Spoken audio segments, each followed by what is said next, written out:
నరసింహ శతకము. కమలలోచన నన్ను కన్న తండ్రివిగాన నిన్ను మరువకుంటి నేను విడక ఉదర పోషకునై ఒకరిని నాసింపనేర నా కన్నంబు నీవ నడుపు పెట్టలేనంటివా పిన్న పెద్దలతోన తగవుకిప్పుడు దీయ తలచినాను ధనము భారంబైన దళ కిరీటము నమ్ము కుండలంబులు పైడి గొలుసులమ్ము కొసగుని శంఖ చక్రముల్ కుదువ బిట్టి గ్రాసమును సంగి పోషించు కపటముడిగి భూషణ వికాస శ్రీధర్మపుర నివాస దుష్ట సంహార నరసింహ దురిత దూరా.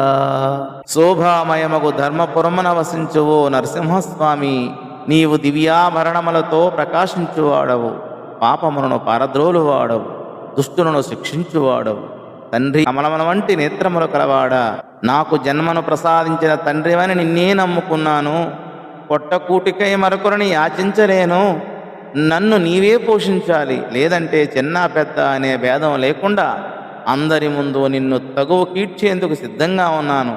ఒకవేళ నీకు డబ్బు లేకపోతే నీ వజ్రాల కిరీటాన్ని విక్రయించుకో, కుండలాలు బంగారు గొలుసులు అమ్ముకో, లేకపోతే నీ శంఖము చక్రము కుదువబెట్టి అయినా నాకు తిండి పెట్టు. కపటాలు మాని. భగవంతుడు తండ్రి, భక్తుడు బిడ్డ. అవసరాలు తీర్చకపోతే బిడ్డ మారాం చేస్తాడు.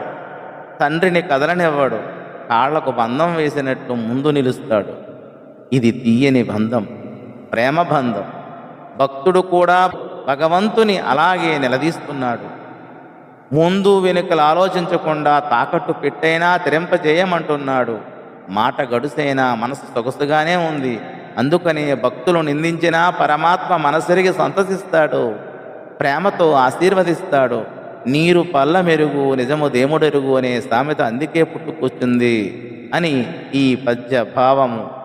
ధన్యవాదములు.